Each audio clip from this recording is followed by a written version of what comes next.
भ्रष्टाचार. इथेच आपल्याला माझ्या लहान मित्रमैत्रिणींना कदाचित या शब्दाचा अर्थ माहित नसेल. म्हणजे मला सुद्धा नाही माहिती, कारण मी सुद्धा लहानच आहे.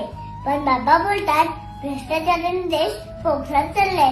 जेवढे इंग्रजांनी आपल्या देशाला नसेल लुटलं, तेवढा या भ्रष्टाचारांनी लुटले. प्रत्येक साधनाच्या गोष्टीत गडबड, गोंधळ, भ्रष्टाचार, घोटा. ह्यांचे घोटाळे करोड, 100 करोड, 1000 करोड, हजारो करोड. घोटाळे करून एवढा पचून ढेकडी देत नाही म्हणे. जेवढी आपली लोकसंख्या आहे आणि जेवढी आपण सगळ्या गोष्टी टॅक्स भरतो, हे पाहून आपण जगातले महासत्ता कधीच बनायला हवं होतं. पण या घोटाळेबाजांमुळे आपल्या देशाचं अतोनात नुकसान होत चाललंय.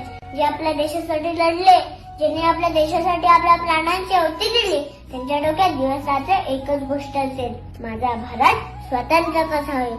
आणि या घोटाळेबाजांच्या डोक्यात दिवस रात्र एकच गोष्ट असेल, आपल्या सदृढ भारताला लुटून कुपोषित कसं केलं जाईल. आणि हे सगळं ते आरामात करू शकतात, कारण त्यांना माहित आहे भारतातील भोळी भाबडी जनता गांधीजींच्या 3 माकडांप्रमाणे आहे.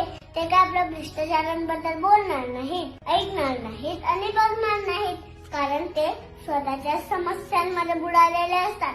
बरेच लोक देशाला सामान्य जनतेला लुटून परदेशात सेटल होतात. ह्या भ्रष्टाचाराबद्दल बाबा थोड्या शिकवत असतात, पण मला तर जास्त काही कळत नाही, कारण मी तर लहानच आहे ना. पण प्रश्न जर भारताला कमकुवत करण्याचा असेल तर भ्रष्टाचार बघू नका, अफरातफर ऐकू नका, ब्रँडबद्दल बोलू नका.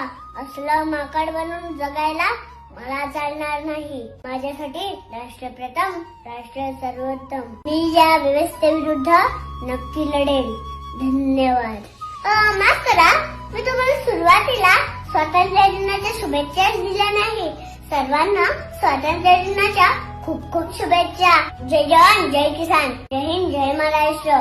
बोला भारत.